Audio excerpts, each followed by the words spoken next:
En ce matin d'hiver, dans le jardin, autour de la mangeoire garnie de graines de tournesol, verdier et mésanges s'agitent bruyamment, se chassant les uns les autres.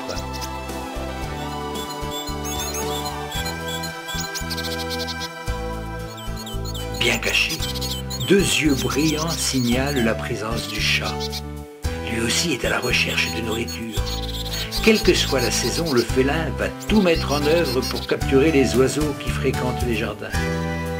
Il est même tout à fait capable d'aller se percher sur un nichoir. Je suis la mésange la plus commune et aussi la seule espèce d'Europe occidentale qui soit bleue. Je suis, comme je vous l'avais déjà dit, plus petite et plus ronde que la mésange charbonnière, avec un bec plus court. En fait, le bleu se limite à la couronne, aux ailes et à la queue, le reste du dessus ayant une couleur verdâtre. Le dessous est jaune citron, avec une raie noire séparant la poitrine et le ventre. Les joues sont blanches, entourées par une fine rayure bleu foncé traversant l'œil.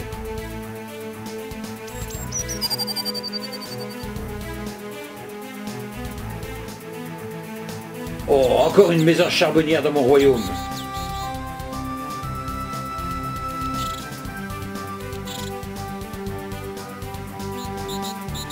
Elle est là, dans le prunier, vive, agile, fugitive, à l'image de ces bulles de savon légères, impalpables, insaisissables. Elle est sans pareil pour sautiller de branche en branche afin d'en inventorier une par une les aspérités.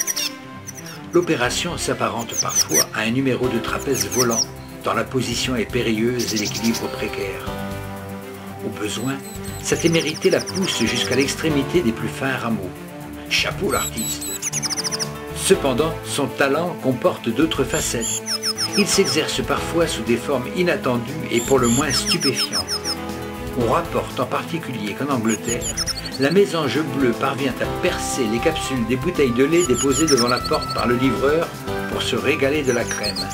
Un travail qui, de la part de ce petit bout d'oiseau, témoigne d'une confondante ingéniosité. Partisan du moindre effort, elle fait preuve également d'un singulier opportunisme.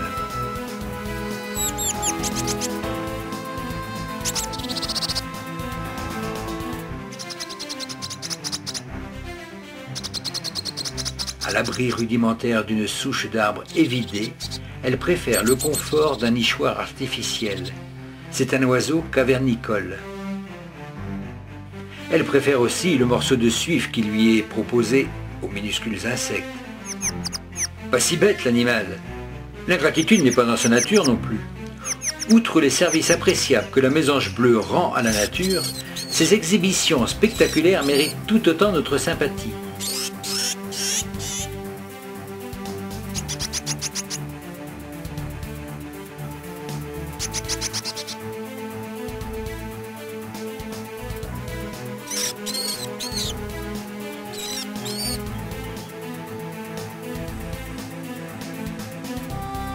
Je vis en ville ou à la campagne, et plus longtemps en ville qu'en milieu rural. Mais j'élève moins de jeunes car les chenilles y sont plus rares. Je fréquente les bois de feuillus ou mixtes, les parcs et les jardins. On trouve les plus grandes densités dans les forêts de chênes. J'évite les forêts de résineux et je suis un oiseau sédentaire.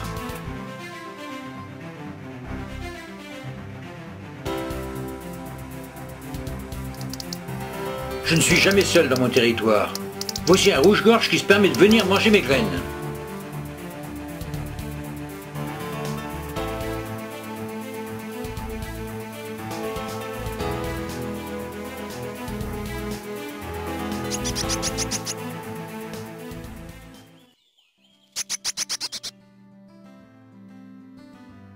Tiens, encore un nouveau. Celui-ci ne me dérange pas. C'est un bouvreuil pivoine femelle. Il visite rarement les mangeoires. Il n'en a pas besoin. Il se nourrit de bourgeons. Et ça, il y en a toujours et en quantité. C'est un oiseau massif et charpenté. Il est un peu plus grand qu'un moineau, mais il paraît plus grand en raison de sa silhouette arrondie. Aisément reconnaissable, il se caractérise par la teinte noire de sa queue, de sa face, de sa tête et de ses ailes avec un miroir à l'air blanc. Son dos est gris-bleu, son bec conique et court et puissant. Son croupion est blanc. Voyez la femelle. Sa gorge n'est pas rouge comme celle du mâle, mais plutôt de couleur chamois. Autrement, elle présente toutes les caractéristiques de son plumage. Voici un oiseau qui vient très rarement se rassasier au mangeoire. C'est la mésange à longue queue. C'est l'oiseau qui possède la plus longue queue par rapport à sa taille. Elle reste rarement à un endroit et elle se déplace avec beaucoup d'agilité.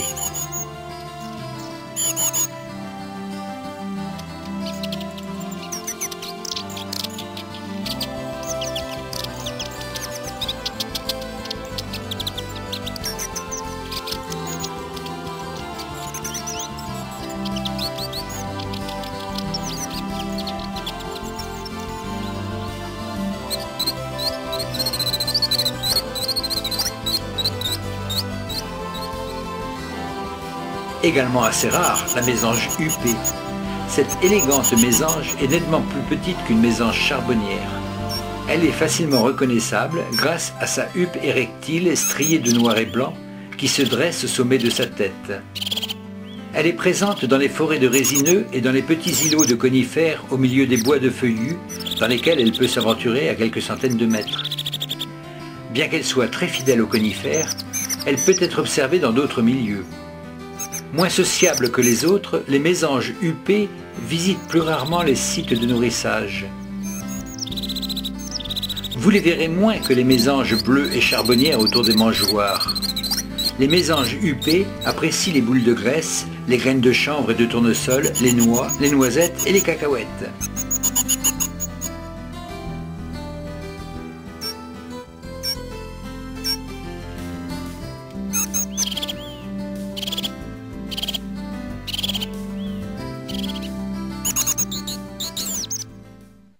Bonjour, on m'appelle la mésange charbonnière car ma tête est noire comme du charbon.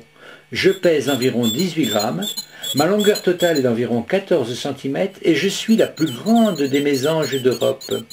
Mes pattes sont très robustes, je peux me suspendre la tête en bas.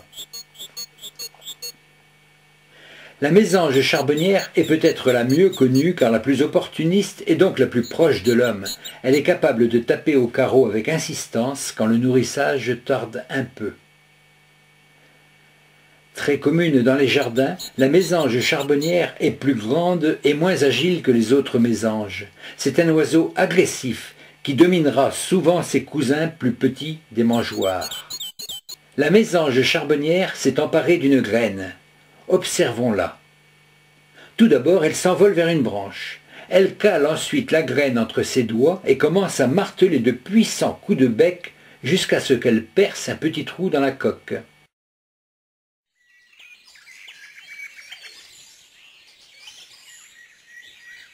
Sous le soleil matinal du printemps, la végétation commence à se réveiller.